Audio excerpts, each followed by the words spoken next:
Hello, Springfield Faith Center, and welcome to the very first episode of the SFC podcast, Without Walls. We are going to be uploading weekly YouTube videos and podcasts on your favorite podcast platform, where the three of us and sometimes some other people are going to be engaging in a conversation. As far as the what, the why, the how, all of that kind of stuff, I'm actually going to have the good Reverend Dr. Brandon Babcock explain that joke to people first, and then secondly, tell us what we're doing. Thank you, author, pastor, Reverend Tony Scarcello. The joke is, so he got his Reverend card in the mail, and so I was wanted to make sure everyone knew that his Pastor Reverend card was in the mail, and so I said it one weekend, and then he upped it, and we just keep poking at each other. So escalating. But for me, I'm bragging first. I mean, I am poking, but it's like, hey guys, full-on Pentecostal scholar as our lead pastor. So, let's just let it be known. Tony, your job is secure. Don't worry. So what is the idea? What's the vision behind the podcast? And just having these weekly discussions. Really, we want to leverage the technology that's at our disposal to disciple and to foster a connection here in our church and also in our local community. Yeah. So, yes, we want to use this as a chance to disciple and to pour in, to equip people in our church community, but also we have a vision to reach out and interact with people in our community. Yeah. Whether they're local business owners, whether they're first responders, we want to be here locally. We have a vision to be local. I think sometimes podcasts and different things churches do is we have to have a global impact. Right. And for us, we just want to be local. We want to focus here on our local church body, and then also the city of Springfield. That's a big heart of ours. And so, different times during the podcast, we'll have different sessions, and usually every week we'll do a Beyond Sunday where we ask a few questions about the sermon, kind of go a little bit deeper. And then also we'll have different fun ones. We'll have little teaching series here and there. We'll also have some local lowdowns where we will interview someone who is in our local community, whether they're here at the church or also, again, a small business owner or first responder, something like that, maybe a mayor's government official. But we want to definitely have that part of our thing. We also we want to have interviews with people in our church, just to get to know your church. We'll have different segment titles, and we're going to try to make it fun and engaging as best we can. And we also like to end with something fun. So today we'll end with a little segment, a little fun segment. And so, that's kind of the vision we have going forward. Anything you want to add? I'm excited. My favorite one that you didn't mention is Ask a Pastor Anything. Oh, yeah, that's right. Yes. So right now, whether you're watching this on YouTube or on your podcast, we want to start doing a segment where literally any question you could possibly have about anything, doesn't mean we'll answer it, but just about anything that revolves around theology, church, the pastoral ministry, and all that kind of stuff, send it our way, and we're going to try and use this as an opportunity to resource people and kind of teach how to think things through theologically. I know that's a big passion for Pastor Brandon. And so comment on the YouTube videos if you have questions. If you have our emails, email us, email info@springfieldfaithcenter.org, or reach out on social media, and we'll definitely get around to answering the questions that we can. Absolutely. So the first segment, we'll kick it off with the Beyond Sunday. And so one of the key questions we're going to ask is, what stood out to you from the message? And then we'll ask kind of what challenged us from the message. And then we get a chance to ask the speaker. And this week it was Pastor Daniel. So we're going to ask him, hey, if you had some extra time to go a little bit deeper into something, or maybe there was something that you were kind of working through and you ended up having to cut out because of time, what could you maybe add a little bit more during this segment? And so we'll start with that question first for Tony and myself, is what stood out to you, Pastor Tony, from this last weekend? Now, Pastor Daniel spoke on Philippians chapter 2, verses 12 through 18, in that cool little section where it says, work out your salvation with fear and trembling. That was Always a kind of very comforting verse. With the So, fear and the trembling. Yes. honestly, man, I loved the big idea of unity is the product of Christ-like obedience, and joy is the product of unity. It's you can't get online or listen to anybody talk in a public forum without hearing somebody mention how polarized things have been in our country and in the church. And I love that idea of that unity is a matter of obedience and obedience to things. Like I think about when I was a kid, having to be obedient to my parents about different things. I almost never wanted to do it. Like I almost never wanted to set aside what I wanted to go do the dishes or mow the lawn or apologize to my brother for punching him in the gut. I don't know. Don't do that. But like that's that when you kind of frame it in terms of obedience, all of a sudden like you hear people, everybody has a million reasons not to be unified with somebody. I don't like how they vote. I don't like how they think. I don't like how they pray. I don't like how they read the Bible. But when we're in like the body of Christ, like it's a matter of obedience, which means like the I don't likes and the I don't want doesn't really matter. Like Christ has called you to a level of obedience, and that means like if somebody is faithfully in their heart resolved to follow Jesus, then like we have to set aside the stuff that we can in order to bring unity with that person. And I struggle with that. I kind of a confrontational style personality. It's hard for me to just be like, say here's something I don't like and not say anything about it. And It surprises me. I know you never saw anything like that. Yeah. Wow. But it is a good like gut check for me, like, and a reminder of like don't pick every fight. Like just what's the big main important thing, and that's like obedience to Jesus, unity with the believers. And I like how in the sermon, Daniel, when you were talking about that, you said, hey, remember, this is all coming right after the passage, the main like Christ hymn, or that big central section in Philippians 2, it's 6 through 11. But the example of Jesus like is obedience. That's what it was. He said he became obedient to death, even death on a cross. And so in our Christian unity, obedience is a thing we have to choose. Right. You know, like when someone forces you to obey, it's just manipulation and domination. It's not willingness. And so it's good that you touched on that, Pastor Tony. So for me, one of the things that stood out is when you were talking about fear and trembling, right? And the different ways we can look at that. And sometimes we think fear and trembling of God, like I'm going to be fearful of God. And you know, C.S. Lewis has a quote, and it's a joke. We were talking about, you know, each week we do C.S. Lewis, but it really comes from the Chronicles of Narnia, when they're asking about Aslan, and you know, Aslan in the story is a Christ figure. C.S. Lewis is pretty clear about that, and they ask, is he safe?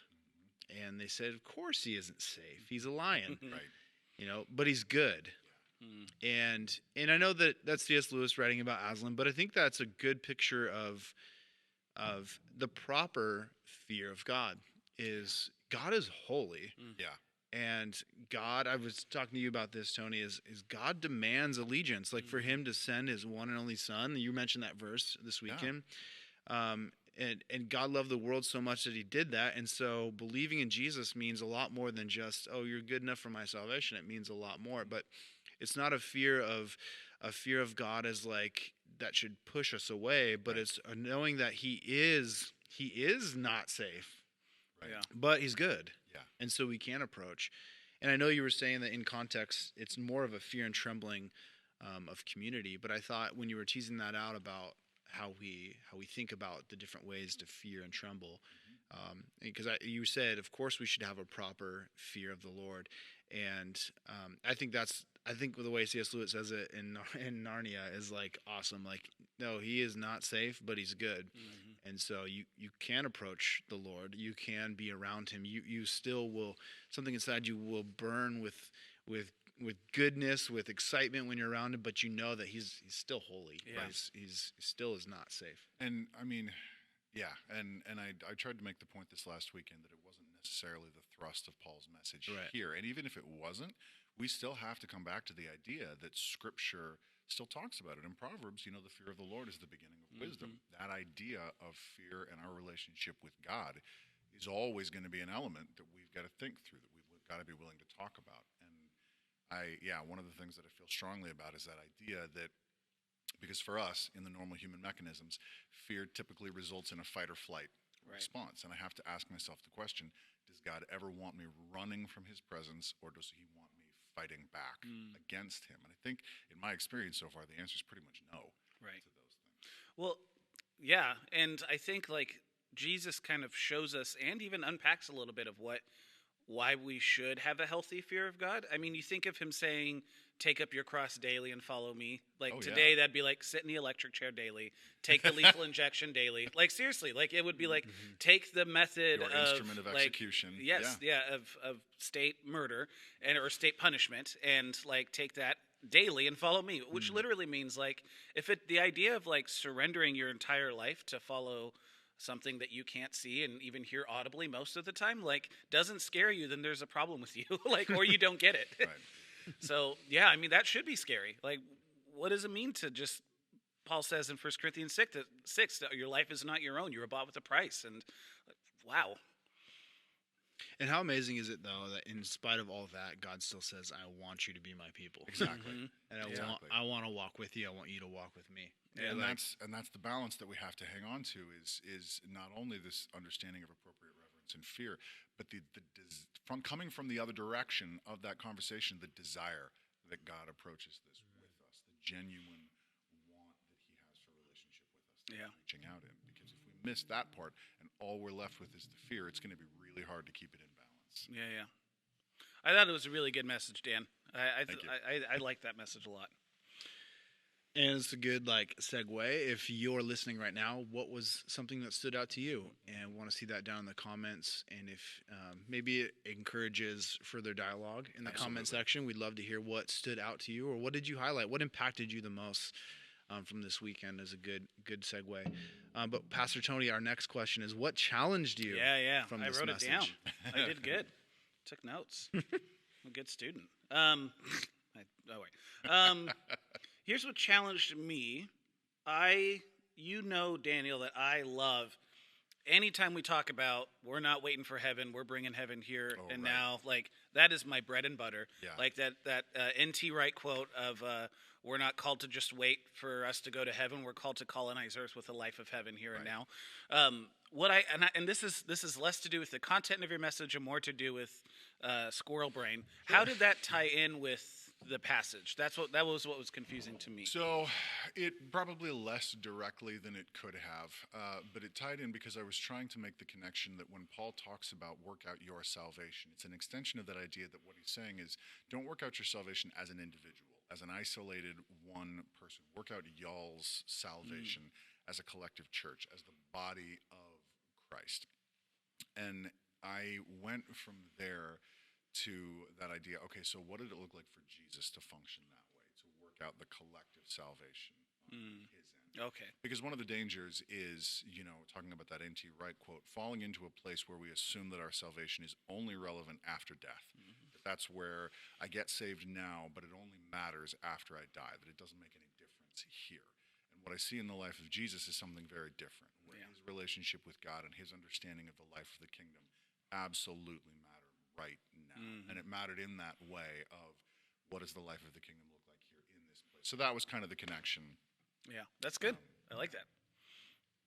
So for me, to answer the question, I think it's that verse where, and you kind of touched on it toward the end, but it says, do everything without complaining or arguing. And you were saying it's not a circumstantial complaining or arguing. It's not like, oh, I'm just so upset with my situation right now or what's going on. It's don't complain or argue like as a community with each other. Yeah. And Paul says, so that you may become blameless and pure. And usually I'm thinking like I have to be pure and blameless so that I cannot argue or complain with people in community. And I think it's the reverse. It's when you have like every reason to argue and to complain, but you choose to suppress that. I think that was the challenge of like I have to choose to suppress that, and then in that case I will shine like stars.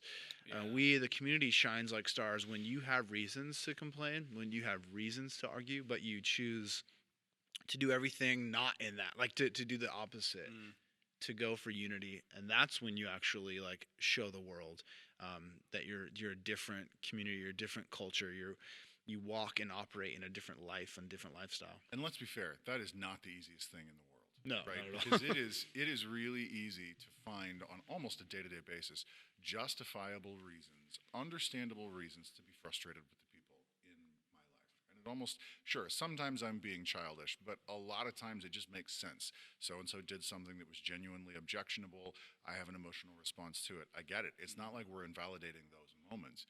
We're just saying that part of the experience of God and learning to be obedient to his process is learning to take those things and submit them to God and saying, all right, God, I recognize it's not my job to defend myself from this person in this moment right now. I need you to speak into this and help me understand how to have healthy relationships. Well said. I think that also complaining can almost serve as an excuse not to confront a person. And that's something that a big thing that Pastor Brandon has added to the culture of staff is like, we're going to obey Matthew 18 when Jesus says, if you have an issue with a brother, you're going to go to that brother and or sister. And Sisters too. Yeah. But when I can just like, if Daniel does something that really frustrates me and I can just go to Brandon and talk for a half hour with Brandon, then I feel better and I can just go back to my office. Well, now Brandon's view of Daniel is skewed just a little bit based off of what I said to him. And you and I have not resolved the thing that I have an issue with. Exactly. And now there's like a little seed of bitterness in my heart. And there's going to be this growing distance between the two of us. So yeah, complaining about other people, I do that a lot. It's bad. To take that a little bit further is then like you no longer shine as bright and the other person doesn't shine as bright, and I don't look at you as shining as bright. I look at you as, well, you had a problem, an issue, and then the other person, like, they're a little bit less, and it's like we start to like see the darkness. And I know I'm probably getting a little bit out of context here, but it shows, though, when you're in unity and when you're not complaining, then that's when you actually shine in a world that's what the world does. And I think maybe that's what he's getting here. Like the translation in front of me is crooked and depraved generation. Yeah. Like we see that all around us, and that's how that world works. Yeah. And if we emulate that, we're not shining. We're just adding to the darkness. Yeah. So, Daniel, what is something that you maybe wanted to unpack more, and if you would have had more time to speak, you would have? I think probably the next part of the conversation that I would have tried to spend some time on is the idea of, because I talked on Sunday morning about God's work in us, sort of the effort on his part to empower us to live well. But we didn't spend a lot of time talking about what our work looks like, what that obedience looks like. Because even though God is the one who comes along and empowers, I think we've all had the experience where our end of the Christian experience, the effort that we put in, the ways that we act, not the easiest thing in the world. Yeah. You know, it's easy as a preacher to stand on stage and say, we need to do this. We need to look like this. It's harder to take that and say, all right, how do I now make that happen in life? For myself as a pastor, but also for the congregation members. So I think that talking about that conversation of how do we be obedient? What are the obstacles to that? What gets in the way? How do I, because I talked about obedience has those two parts, the hearing and then the submitted response too. And for a lot of people, even the hearing feels difficult sometimes. And there's a big conversation to be had there. Okay, how do I effectively hear the voice of God? How do we constructively respond? What does it look like to submit? And that whole process, I think there's a lot of conversation that can be had in the middle of that part of things.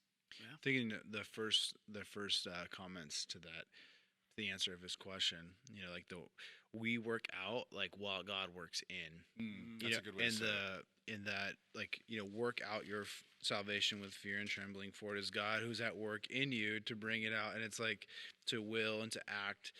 And I think we focus sometimes on the work out your salvation, work it out, and we forget that the next phrase says, because it's God who works in you to behave, to do it all. And there's a kind of that paradox in the Christian world of like God works and we work, and there's a wedding, if you will, of behavior and action, but we're doing it because he works in as we work out. Right.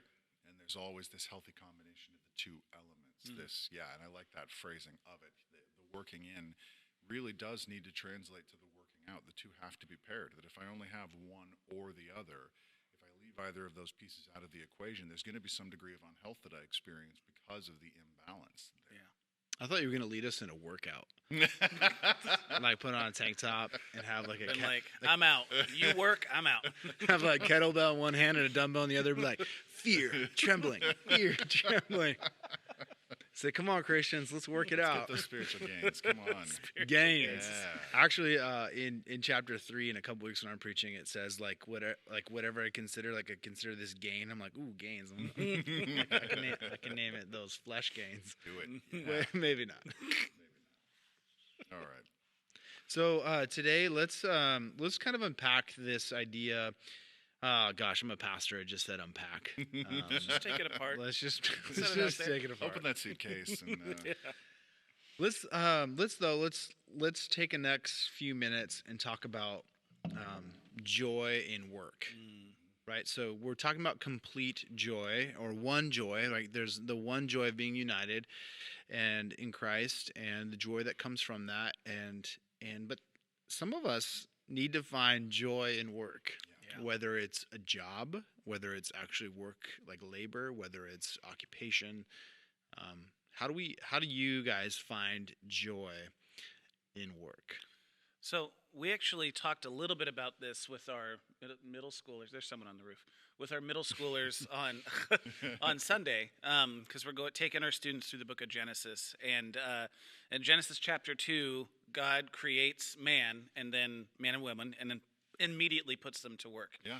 And I think sometimes I have this view, like I'm a firm believer that the Garden of Eden, before they took the bite of the fruit, like that was the shalom as everything was intended to be. And some people like myself, like especially depending on the job, don't really like work. Specifically, like I don't do gardening stuff. Like I will if I have to, but like we've talked about this, Dan. Like, if you're gonna plant a garden, like pull your own weeds. I hate it. And so like the idea that like in this perfect shalom state, there is still work to be done, Right.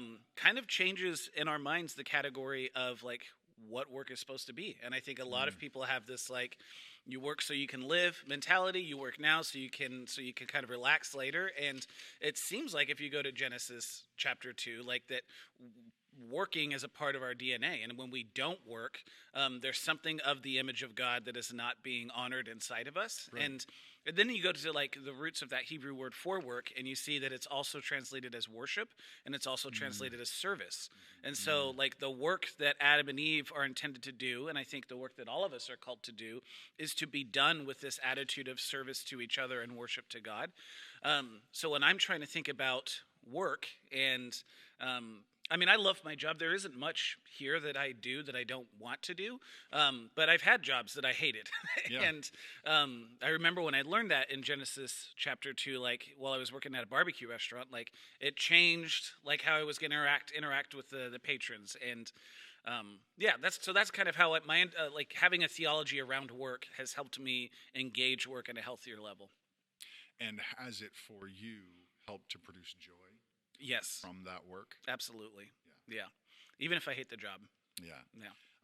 That's an area that I've struggled with because, like anybody else, I've had plenty of jobs that I either I haven't had many that I hated outright, one or two, but I've had plenty of jobs that didn't feel fulfilling and that felt like a drag after a while. And that you do the job and you end up with this sense of this job is not giving me life. This job is not, producing anything because I'm looking on an oversimplified level. I'm looking at the circumstances of my job to be the thing giving me joy at that point, rather than, like you were saying, learning how to see work in the context of the way that God created me and to see that role. Yeah. For me, this tends to manifest itself. You guys know this about me, but I've dealt with depression for most of my adult life, and I know that for me, when I'm struggling with depression, there are two things that I have to do to respond. First, I have to reach out relationally.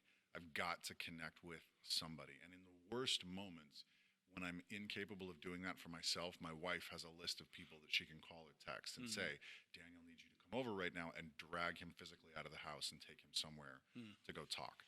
The second thing is I have to do something.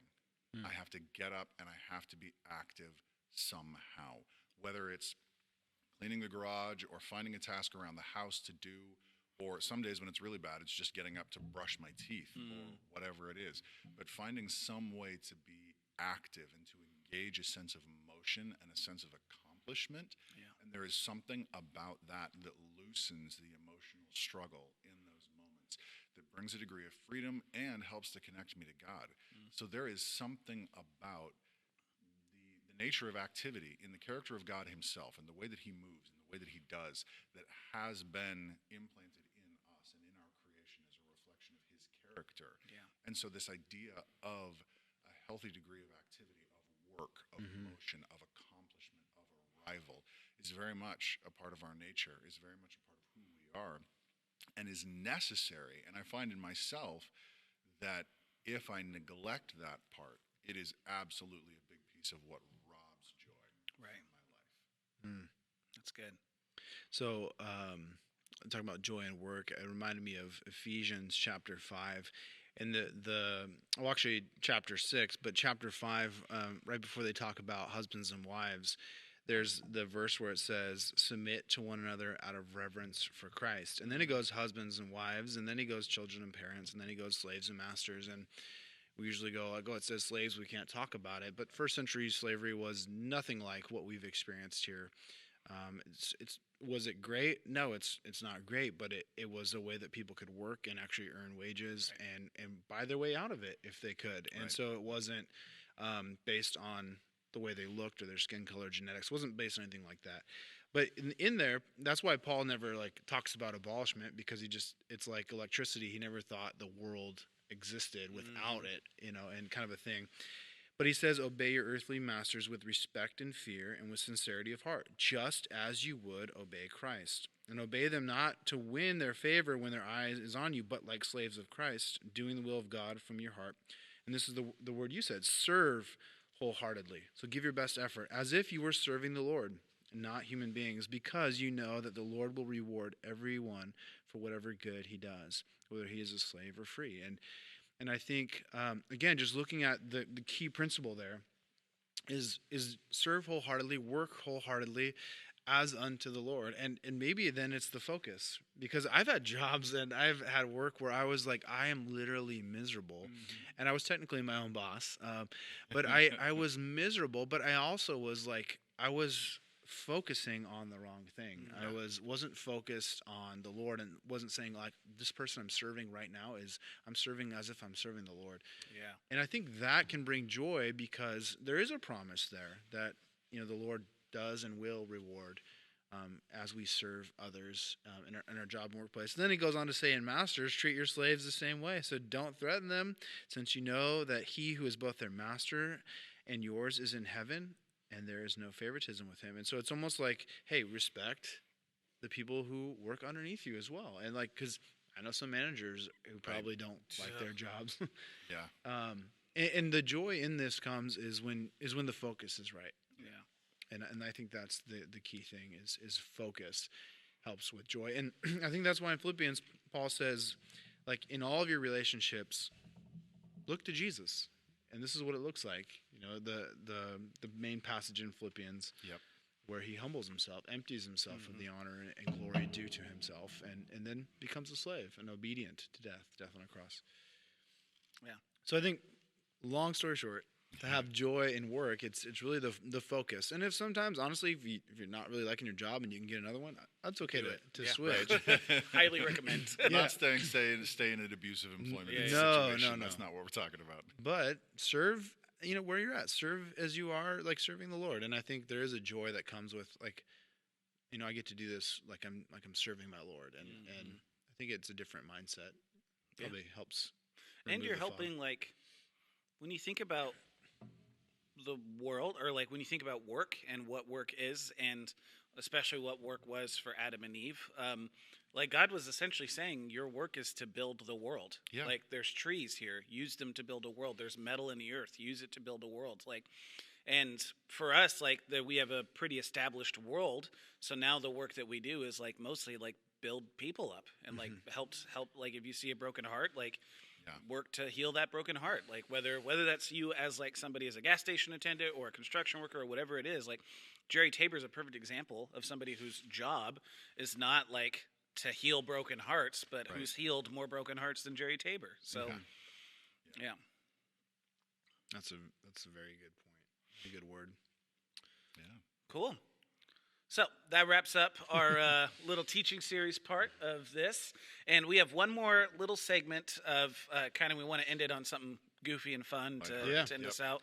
So well, and it's funny because we were kind of kicking around an idea before we came in here, and I said let's talk about our first job, and then we just talked about work, and we've already kind of hinted super relevant.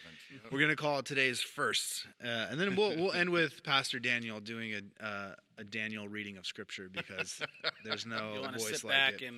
Sit back and enjoy the word of the Lord.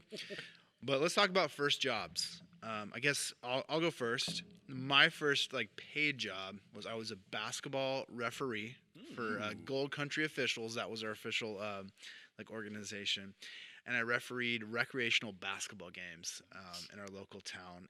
And yeah, it was fun. I think I got paid at the time $12 an hour in 1999 or something like that. Dang. So That's amazing. or maybe it was 2000. I was a freshman in high school and I was getting paid $12 an hour because the games were about 40 minutes. So I got basically $12 an hour with a 15-minute break every hour just to do basketball games, and I got really good. I liked it. I ended up reffing all the way up through college, and I was reffing while I was in college. I was still making it ended up being $20 an hour reffing adult games. Wow. And they're fun. I've had the first job I had, gosh, as you get older, as you're young, it's the parents who they're reliving a dream or something like that, and they're just so mad if you miss a call. And I'm like, your kid is he's a fourth grader and he can't even dribble, or maybe she doesn't know what defense is. Don't get mad at me. I'm just I'm a kind of a rule follower too, so I'm like, oh, I have the rules, so and I got a whistle. But as a that was my first job, and as you kind of go up in age ranges, now the players start getting in your face. And I reffed adult basketball while I was in college, and they would cuss me out, and Some I of get those the church technical league foul. guys are the worst. Well, this wasn't church league, but they can be pretty bad. There were a couple of church teams, and I'm like, I know you. I go to church with you. You're pretty foul. And so that was it. That was my first job, and there you go. Yeah. I coached basketball for a while, and it was the same thing with parents. Oh yeah. Parents. Go ahead, Tony. Okay. My first job. Well, my first paid job was at that barbecue restaurant in West 11th in Eugene in 2011, and I was a church intern, and I wasn't getting paid for that, so I was working at the barbecue restaurant, and it was run by this family from Alabama who were trying to franchise their restaurant. It was super successful back there, and they're a black family, and they had a sister-in-law who lived here, and they were like, there's no black people food here anywhere. You're gonna make a bunch of money if you come here. And so they came, and the reason there's no black people food here is because there's not a lot of black people in the Eugene Springfield area. So the business did not do very well. But it was for me, it was a kind of an eye-opening experience that oh, there are definitely two cultures here. You guys don't even know who Seth Rogen is, and I'm he's my favorite comedian, and I love Will Ferrell, and you think he's annoying, and who's Tyler Perry, all that kind of stuff. And I loved it. There was some rough people who were working there. I mean, drug addicts, and we had a coworker commit suicide, and that was the first funeral I ever oversaw, and it was. I mean, I was 18, and it was just pivotal life lessons time, and got to work with amazing people and difficult people, and I think I told Brandon a while ago, I think everybody should have to work in food service at some point. I think it's really good character building, and so that's my first job. I refuse. Well, at this point, if you do, it's I worked in food service for several years, and it's I mean, there's nothing like it. I worked retail. Is that close? Oh, I don't know. I've never worked. Actually, I did work retail. No, that retail was or boring. food service is kind of in the same. Sure. Yeah. My first job was paperboy. I almost all the way that's through. still a thing, huh? Yeah, It was. Yeah, it's different now. It's changed. Has it been 20 years since it's been more than. I started when I was freshman, so 25 years ago that I started that. But I know, right? Whoa. But I was a paperboy through most of high school, and woke up at like 4:30 in the morning or whatever it was to go deliver papers. I was really good at delivering the papers. I was terrible at collecting payment from my customers. So shout out to all you folks who actually paid on time regularly. Thank you guys. One or two of you were still around and actually in my life. Yeah, anyway, I did not love it. I look back to this day and I think, why did I keep doing that? I don't remember. It was not fun. But Yeah. it was a major feature of my high school years. Yeah. Right on. I think I fully enjoyed being a basketball ref. It was cool, and there's so many good memories I have from it and stuff like that. There were other jobs I had, like I worked at Big Five, and that was just boring. Working in the shoe section, like I tried on every shoe though. I know exactly what size I am in like every brand. But I definitely hated my job while I was doing it, but in retrospect, I'm really glad that I had to do that for a while, for sure. Cool. all right, Well, does that wrap up this first episode of Without Walls? I think we're going to do a it scripture does. reading to finish with. And am I doing so go ahead and read just the first couple verses that you preached on this weekend. 12 through whatever? All right. Philippians chapter 2, starting in verse 12. Therefore, my dear friends, as you have always obeyed, not only in my presence, but now much more in my absence, continue to work out your salvation with fear and trembling. For it is God who works in you to will and to act according to his good purpose. Do everything without complaining or arguing, so that you may become blameless and pure, children of God without fault in a crooked and depraved generation, in which you shine like stars in the universe as you hold out the word of life. Thank you, Daniel. Amen. And Amen. we will see you guys next Wednesday. All right, thank you.